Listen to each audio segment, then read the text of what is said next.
Dangerfield.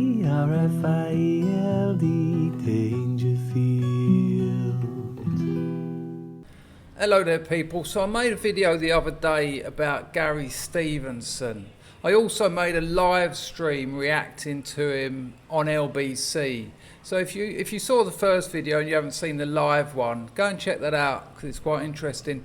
Couple of thousand comments and very depressing to read them all.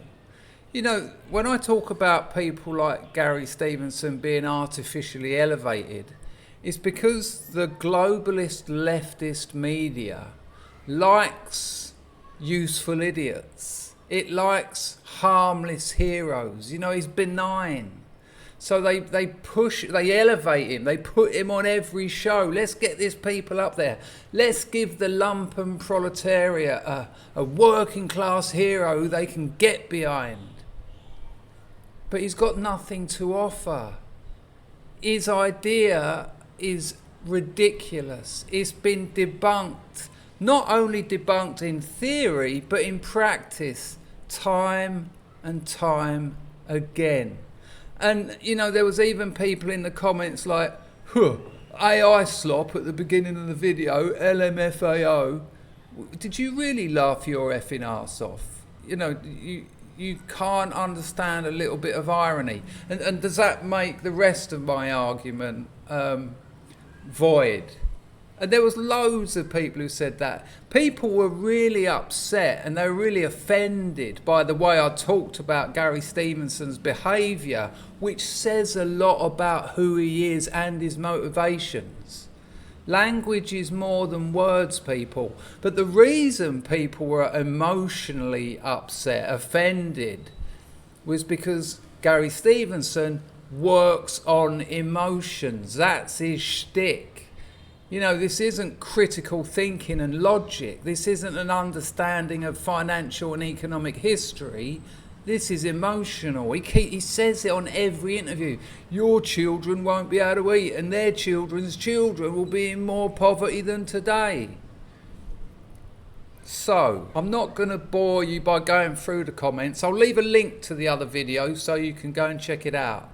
But I want you to listen to Kristian Niemietz, who works at the Institute of Economic Affairs. I think he's their director, as he directly and succinctly articulates the problem that pulls the rug out from underneath Gary Stevenson's entire working class hero, economic saviour grift. Check it out. Well, the good news is that there is a solution to all of this. Kristian, it's a wealth tax. Have you heard about it? Kristian, you wrote a really good review. Did you notice they're laughing about the idea of this wealth tax? And there's a reason they're laughing about it. Of Gary Stevenson, Gary Stevenson's book, The Trading Game, and his thesis about a wealth tax. Can you talk us through Gary's argument? Because it is a little bit different to many of the arguments for a wealth tax. So if you are a Gary Stevenson fanboy or fangirl and you've bought it hook, line and sinker, that's all right. Marketing works, I get it. And we all make mistakes. But I'm urging you to just do one simple thing. Listen to what Kristian has got to say here. Make it part of how you think about what Stevenson puts forward.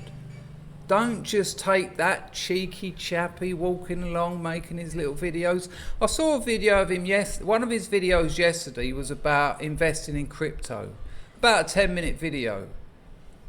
He essentially said in 10 minutes that crypto is a very risky investment.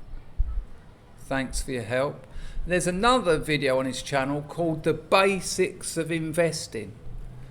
And in 10 minutes, roughly 10 minutes, all he said that you could actually call advice on investing was that you can put 20 grand into an ISA and you're probably better off with an index fund or an exchange traded fund.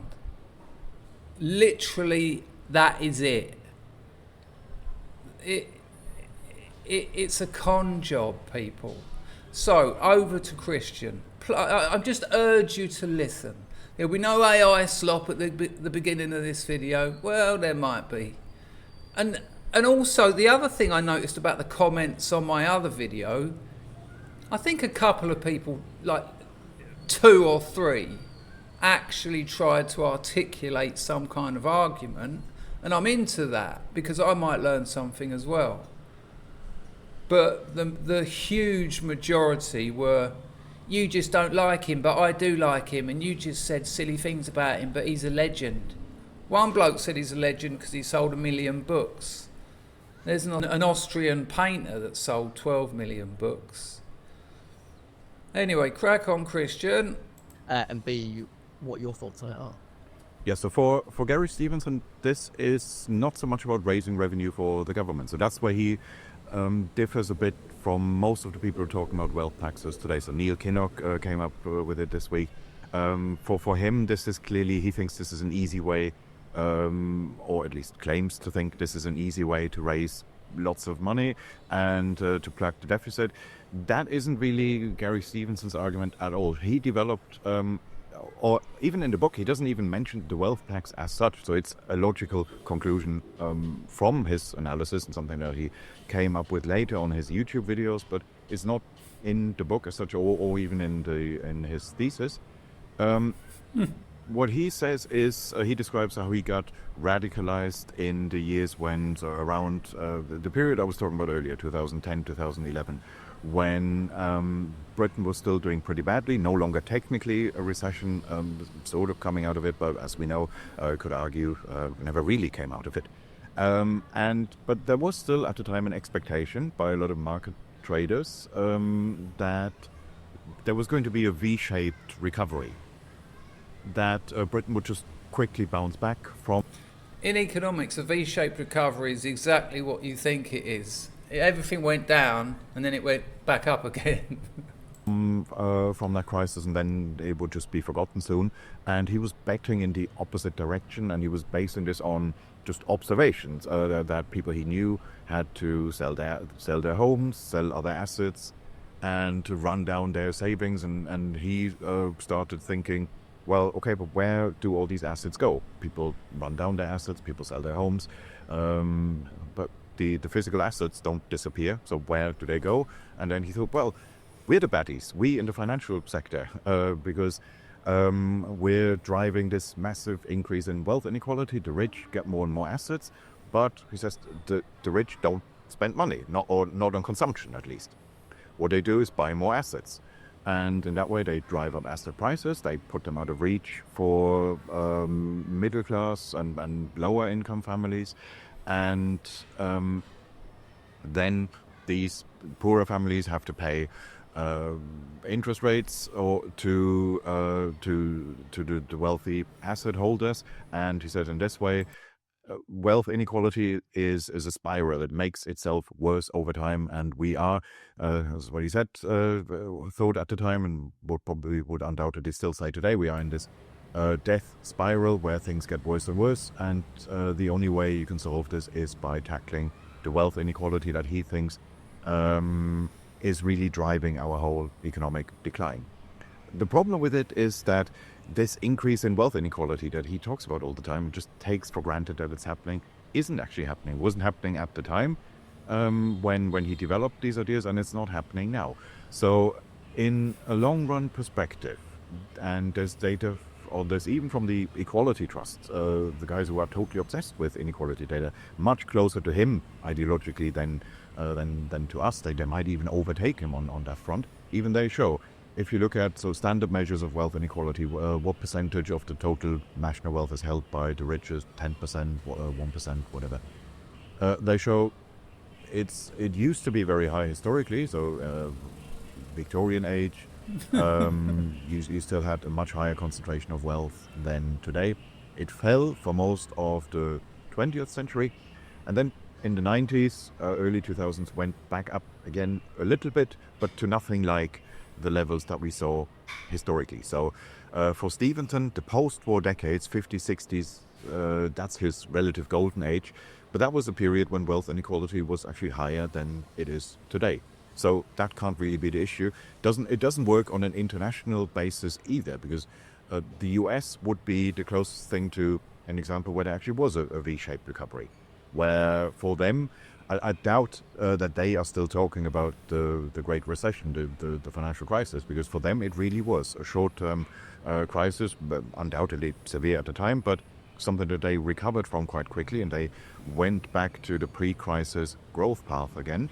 And if wealth inequality is the big problem, if an economy with wealth inequality can't grow, why did Britain grow in earlier decades? Why did the Industrial Revolution even happen? And why did the American economy recover so quickly? So it can't really be that big a deal. If he singles out this one factor and says this explains everything, if that factor isn't even more prevalent now than it is in the past, and if we don't see any such correlations of the type that you would expect if his thesis were correct, if we don't see that either over time or in an international comparison, then, well, what is really left of his big idea, even before we get to the wealth tax? The wealth tax, as I said, he doesn't literally mention it in either the book or the thesis, but that would just be one implication, and certainly the conclusion that he draws from it in his role as a YouTuber and activist crusader. But there... Do you understand that? And I'll leave a link to this full video in the description. And go and have a look around. Go and see what other people think about the wealth tax. Go and see what other people think about the inequality gap that Gary Stevenson's whole idea relies on, that just isn't happening in the way he says it is, like Kristian pointed out there. This isn't a question of me not liking someone. I don't even know the fella. But it's a question of me not liking the globalist, elitist, leftist media artificially raising characters like Gary Stevenson so that the working classes can look up to him and get behind him and buy his book and support his channel and give him their money, and he will affect no change whatsoever. Even though I watched a video of his today where he's claiming that he has created loads of change on a global level. It's again the narcissism. But I beg you to don't just listen to him and say, oh, that sounds fair, because he's hitting you in the emotions. Go and have a look around at wealth taxes. Go and have a look around at the historical wealth inequality gap, and you might have a slightly different outlook on what he's offering you. This video, like, share and subscribe. Bye bye. Sweet, sweet, sweet.